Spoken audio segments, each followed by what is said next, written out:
All right, friends, hello and welcome back to my YouTube channel, A Radical Relationship, where we are talking all things faith and all things lifestyle. Welcome back, y'all. Feels like it's been a minute. It actually has been a minute. It's probably been like over a month since I've sat down in front of the camera. I uploaded a video not too long ago, a get to know me video, but I recorded that, I don't even know, like January or something. So it's interesting for me being back in front of the camera after not really taking an intentional break, but I was trying to like push myself to get videos out and I just wasn't there. So I just had to be okay with just taking some time to just sort of I just had to be okay with taking some time to just sort of regather, continue to get in touch with my why, and then come back strong. Not just forcing myself to produce. So here I am.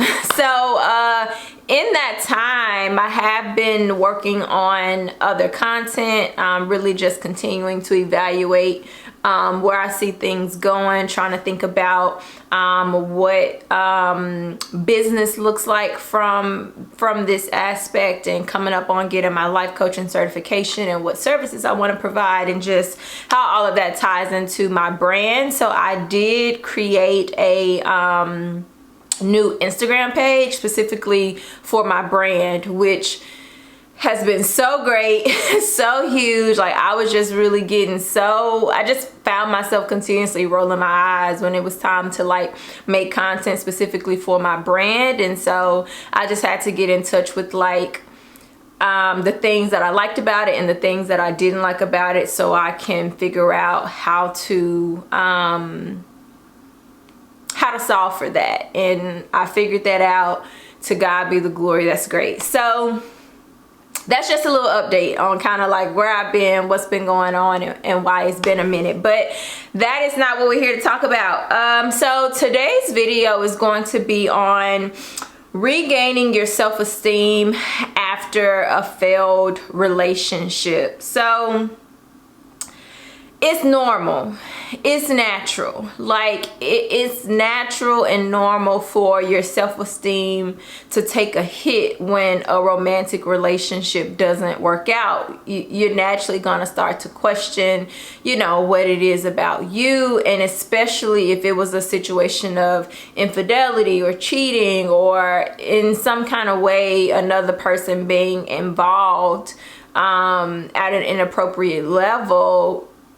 Like, yeah, I think it's normal to start asking those questions. And I know for me, even just like trying to figure out like, where did I go wrong? What did I miss? Like what's the weakness in me that led to not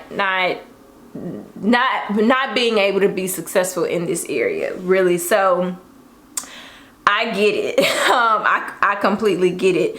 So just a couple of tips here that I wrote down as I thought about just what this area looked like in my life as I started to initially recover from my divorce. Because as I think about it, I think there were things about my divorce that may have hit my self-esteem that didn't necessarily take place in previous relationships. And of course, divorce in and of itself is a much bigger L than just a relationship not working out. So naturally there's gonna be just more things to contemplate. But I think first and foremost, the first tip that I have is, what did I learn? And remembering that the only real mistakes in life are those that we don't learn from,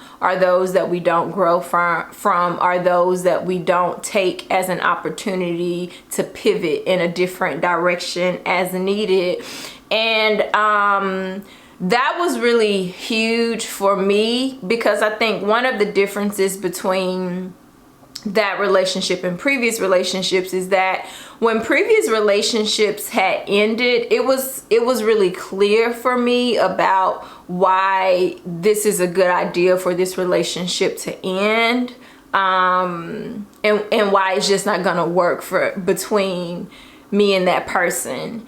And that wasn't really the case when my marriage ended. I felt like there was still hope, like change in different aspects could have brought about a different outcome for us. So I had to kind of get more, I guess just like come to terms with it more, because it wasn't the same situation. Like, it's clear that this just needs to end. So the reason that I think that this is important for us to really evaluate, what did I learn, is because when you can start to really think about how you can use this opportunity for good, you're going to be less inclined to focus on everything that went wrong and what was wrong with me and what should have been done differently, but just like, no, what did I learn? How am I going to use this and take this with me the next time, so that I don't make the same mistakes? And so it really is honestly just choosing to shift our focus, right? Like, you always have the option of what you choose to focus on, and choosing to focus on something positive does not mean the negatives do not exist. It don't. It just means that that's not where I'm choosing to focus. The same, like if we're talking about the negatives of a situation, it doesn't mean that positives do not exist. This is just what we're talking about right now. So I think that that's important. And then the second tip that I wrote down was to do a true assessment of why the relationship failed. And I wrote down that what I mean by that is what parts were them and what parts were you. Okay? True assessment. Why is this important? This is important because you're going to be able to draw a fine line between things that were in my control and things that were not in our control. And the reason that I find this to be helpful is because I think sometimes when we're getting down on ourselves and our self-esteem is taking a hit, it's because we may be taking on things about what happened that actually had nothing to do with us. So there are going to be certain things that can be attributed to the other person in the relationship that are outside your control. It is what it is, like they chose this action. They are this way. They made this decision. These are things that they need to work through. These are ways that their childhood, their trauma, their past experiences, their life experiences played out. That has nothing to do with me. That has nothing to do with me. That only got to do with them. You could do everything right and those things would still be true about that person. Nothing to do with you. And then we hop over here. And these are the things that do have something to do with you. And that's all that you can control. And so if we can do an honest assessment and really define what was actually in my control and what was not. Now, the things that I can control, the things that were about my character, the things that were on me as to why this relationship failed, now I have a responsibility to do something about that. The other person, likewise, can't do nothing about it. Like, I have to choose to do something about that.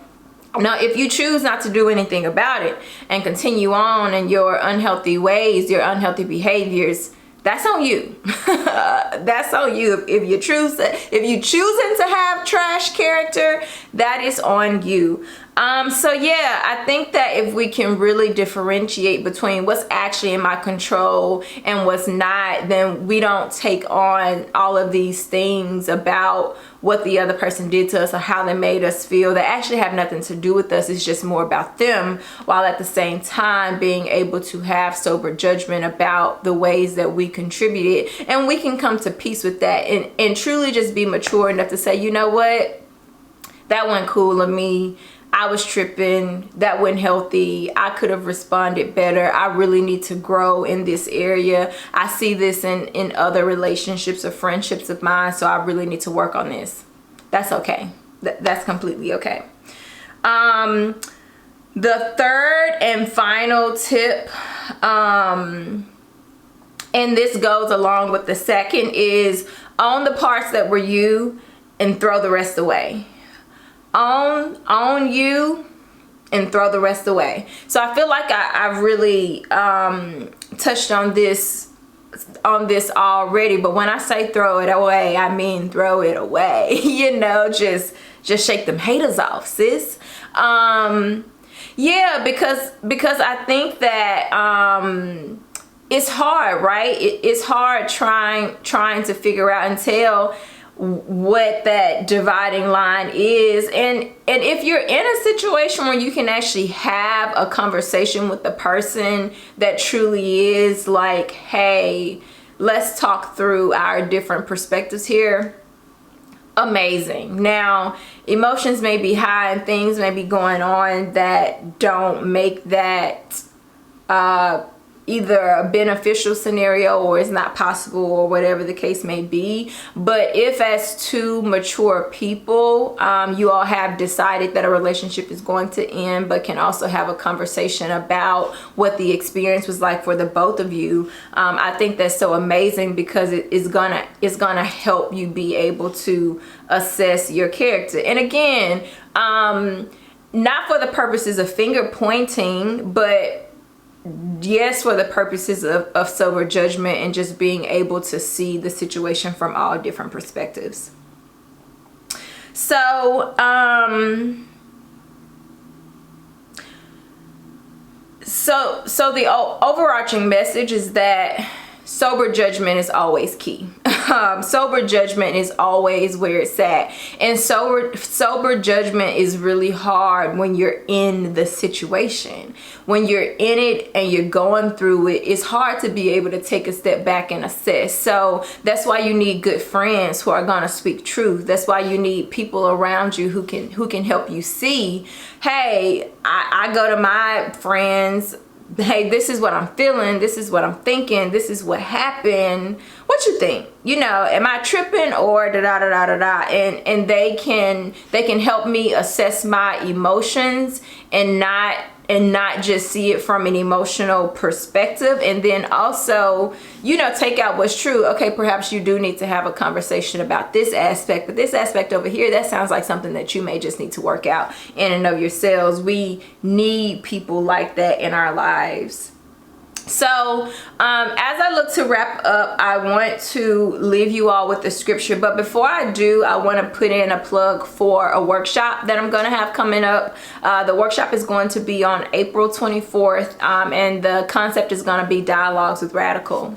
I am radical. That is my line name, in case no one ever knew where that came from. But Dialogues with Radical, and I'm going to be sitting down to talk with two women about navigating the waters of infidelity in their marriage. And what I'm really excited about with this workshop is that navigating the waters of infidelity, talking with them both, we're going to take a look at both sides, because one was the culprit, if you will, and was the person who committed the act of infidelity, or took part in it, and on the other side you have someone who the act was committed against. Looking at it through the lens though what life is like now, which is still life to the full and walking with God under very different circumstances, which you'll hear about. So I'm excited because I want to continue to shed light on the realities of marriage, the realities of relationship, and not to scare you, and not to present it in a way that says like, you know, you don't want this. That ain't it at all, because marriage is such a beautiful thing with God. So it's not about that, but it is about sober judgment, that marriages don't fail just because somebody woke up one day and just said, I don't want to do this no more. You know, like there are small everyday decisions that you have to continue to make to have a healthy marriage, to have a healthy relationship. So we want to start looking through that lens of what are the everyday things I need to be looking out for? What are the everyday decisions I need to choose to make to get to the goal? Because we don't just happen to be there. So I'm gonna be publicizing that on social media. Registration is gonna be available via Eventbrite. So definitely check that out if it sounds like something you'd be interested in. So to wrap up, let's leave with the scripture in Romans 12 verse 3.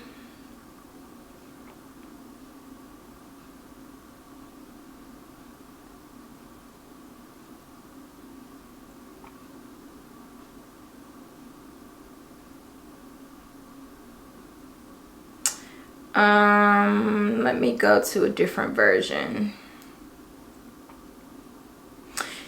And it reads, for by the grace given me, I say to every one of you, do not think of yourself more highly than you ought, but rather think of yourself with sober judgment, in accordance with the faith God has distributed to each of you. So back to that sober judgment, back to humility, back to what did I bring to the table? Always, always, always important to remember that the work is internal first. It's easy to look out. It's easy to point the finger. It's easy to say, look at what he did. Look at what she did. Look at what y'all doing. But the work starts internal first. And if you can do that, it's going to cultivate a humility in you that's going to help you extend grace and mercy to the other person as you assess their character and contributions to the relationship as well. So remember to focus on you before you set your eyes on them. All right, that's it. That's it. Hope that y'all enjoyed that. Gonna be back with more content, of course. So until next time, we are out. Bye, y'all.